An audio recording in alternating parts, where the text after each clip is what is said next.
O número de cubanos tentando entrar nos Estados Unidos não para de crescer, com novos picos relatados. Inclusive, alguns de seus métodos são bem inusitados. A Nicarágua libertou e expatriou centenas de presos políticos há alguns meses. Conhecemos a história de um deles e como ele está reconstruindo sua vida após escapar da ditadura de viés socialista. A Venezuela realizou uma série de prisões supostamente por corrupção, mas um ex-oficial venezuelano diz que não passa de uma fachada. O presidente do Brasil embarca com sua delegação em viagem para a China, onde se espera que assine dezenas de acordos, apesar das denúncias de direitos humanos contra a China. Revisitamos o que o ex-ministro das Relações Exteriores do Brasil comentou a respeito.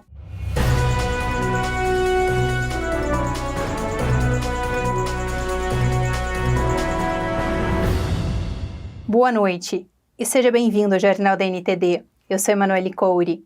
Se você gosta do nosso trabalho, por favor, não se esqueça de compartilhar esse vídeo com outras pessoas e se inscrever em nosso canal. A Guarda Costeira dos Estados Unidos informou um número recorde de cubanos detidos no litoral americano em tempos recentes. Após registrar apenas algumas dezenas ou centenas nos últimos 4 anos, 6.202 cubanos foram detidos tentando chegar aos Estados Unidos por mar nos últimos 6 meses. Isso supera o ano fiscal completo de 2022, que registrou 6.182. Também supera os 5.300 imigrantes cubanos detidos em 2016. Citamos 2016 porque neste ano também houve um pico no número de cubanos deixando a ilha, pouco antes dos Estados Unidos proibirem a imigração cubana, como parte de relações mais próximas entre os governos de Obama e Raul Castro. Em um só dia neste mês, a Guarda Costeira americana devolveu 64 navegantes, 54 homens e 10 mulheres ao regime cubano através do porto de Orozco. Em 2021, um ano com os maiores protestos pacíficos contra o regime cubano, houve um aumento na migração de cubanos para os Estados Unidos. Em janeiro, o governo Biden lançou o programa de concessão de vistos humanitários a cubanos, venezuelanos, haitianos e nicaragüenses que cheguem de avião e tenham um patrocinador para garantir seu apoio econômico. É comum que cubanos tentem fugir da ditadura comunista que governa a ilha. Vale destacar alguns casos curiosos recentes. No final de março, foi noticiado que 2 cubanos, David Afonso e Ismael Hernández, voaram de Havana, Cuba, até a Flórida, nos Estados Unidos, em uma asa delta motorizada. Você vê agora na tela vídeos que circularam, supostamente registrando o ocorrido nas redes sociais. O Clube de Aviação de Cuba, estatal que é dona da aeronave, criticou o ocorrido como violação do espaço aéreo cubano e pediu, citando, a devolução do equipamento roubado. Enquanto viralizava o vídeo da Asa Delta, também surgiu esse, relatado como sendo de cubanos fugindo da ilha comunista em um barco rústico.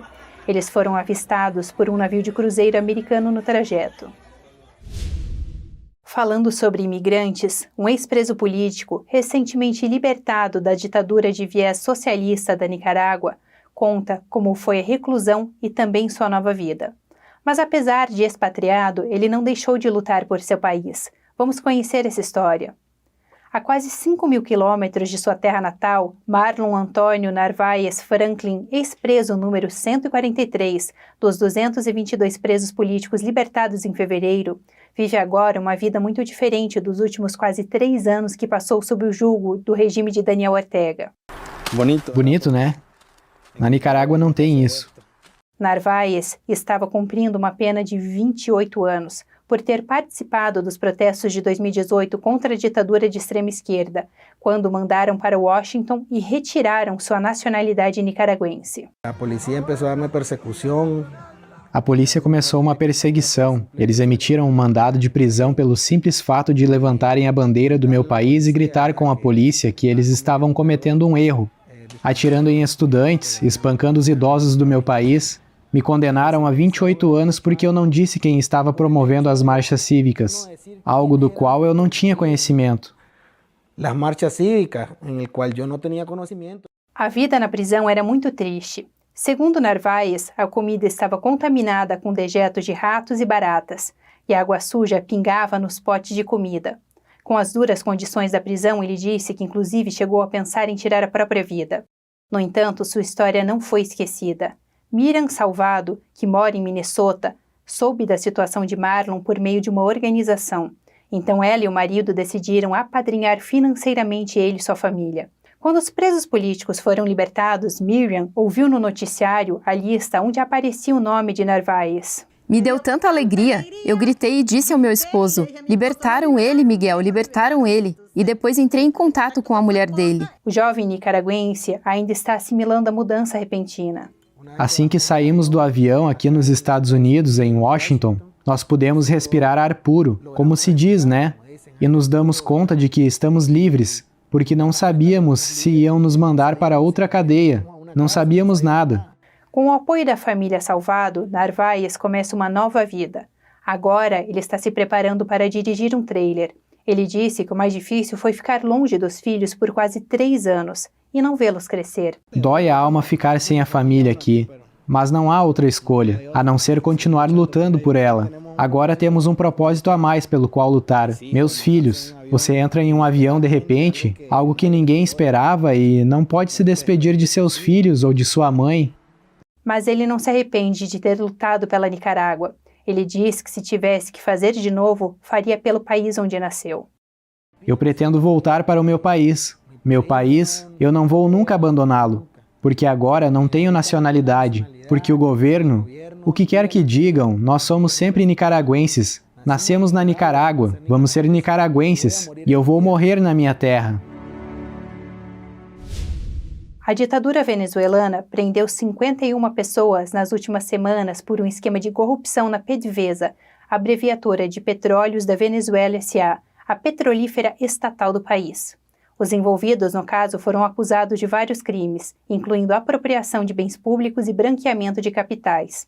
Em entrevista à NTD, o ex-comissário de segurança da inteligência da Venezuela, Ivan Simonovic, disse que essa cruzada contra a corrupção da ditadura é apenas uma fachada.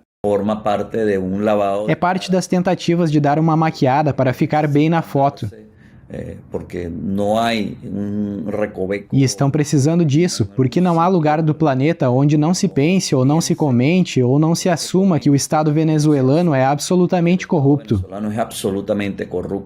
O responsável pelo Ministério Público Estadual, Tarek William Saab, disse que a trama de corrupção envolvia operações paralelas, com cargas de petróleo bruto em navios, sem qualquer tipo de controle administrativo ou garantias.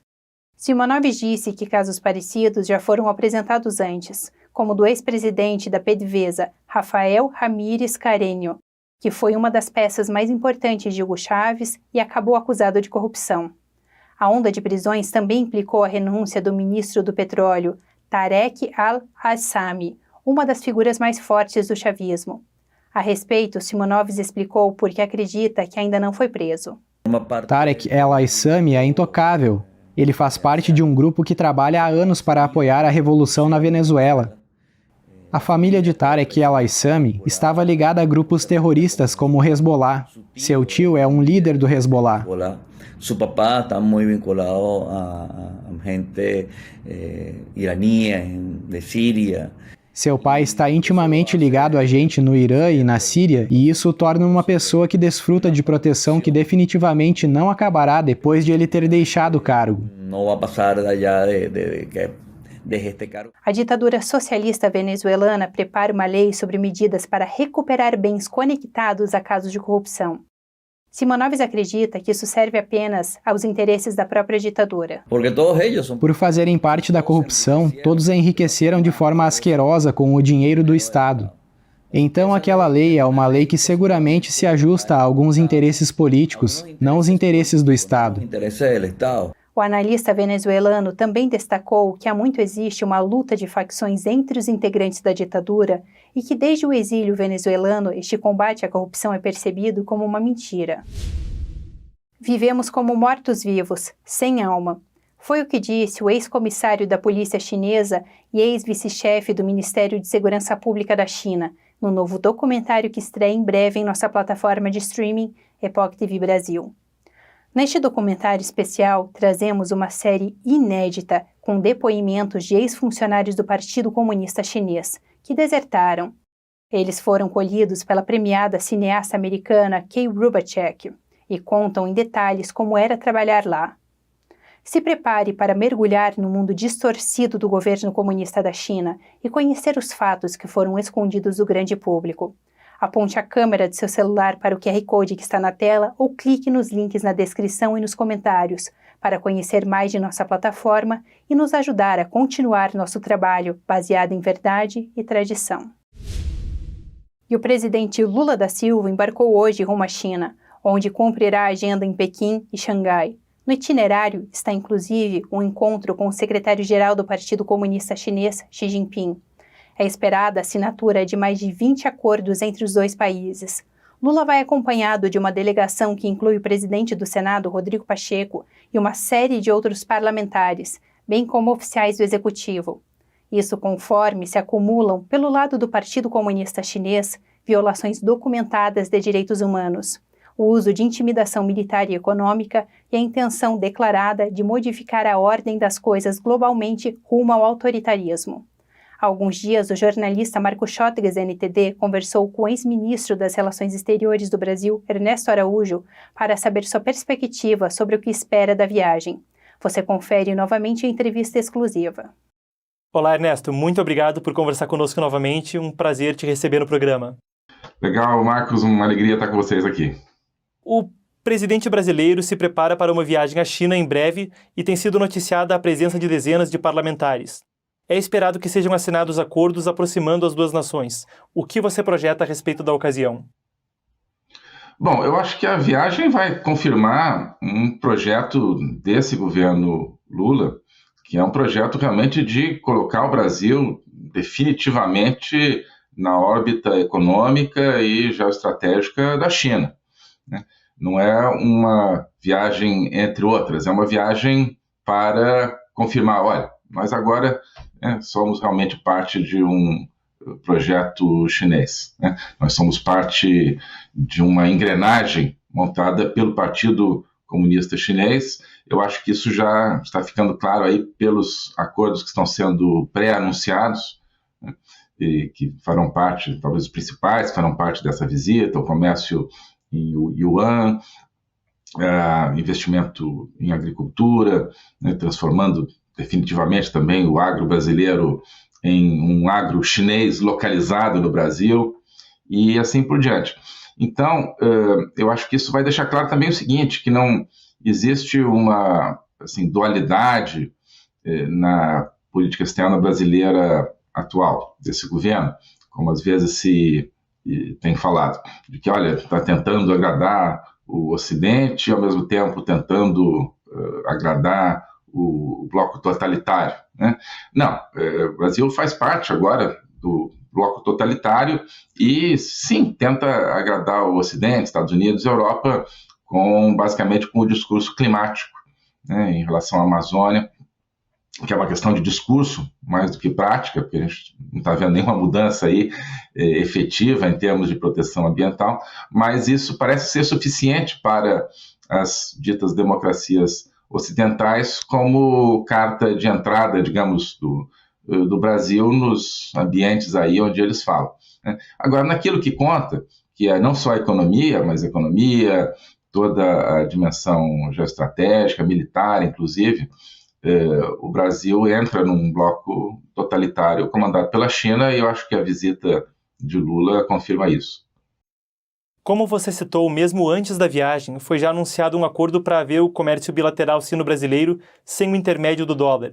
O momento agora é um em que se especula a possibilidade de países do BRICS rumarem a uma moeda comum, aceitarem novos membros no grupo e com esforços de Rússia e China, essa organização tem se distanciado cada vez mais da concepção tida no Brasil sobre ela no passado, de um bloco relativamente pouco coeso para a cooperação econômica, e agora parece se aproximar de uma espécie de coalizão antagônica aos Estados Unidos e a outras potências ocidentais. Essa análise lhe parece correta? Você vê o BRICS tomando uma direção autoritária liderada por Rússia e China? Qual o seu parecer sobre a posição brasileira ante essa movimentação?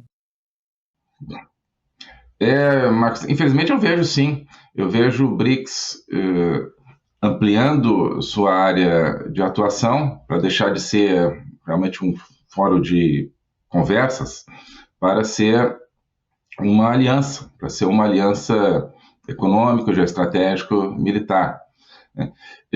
Que não é realmente a vocação, acho que original, talvez fosse o que se pensou lá no começo do BRICS, porque foi no governo Lula inicial, era aquele momento de falar, o mundo pós-americano, então o Brasil quer estar com as novas superpotências, mas durante muito tempo isso não pegou, e durante a nossa gestão, né, durante o governo Bolsonaro, a minha gestão no Itamaraty, a gente, né, tentou manter o BRICS no que era para ser, né, simplesmente um fórum de coordenação, porque a gente não tem realmente muita coisa em comum em termos de valores, de visão de mundo, com países totalitários como China e Rússia, né?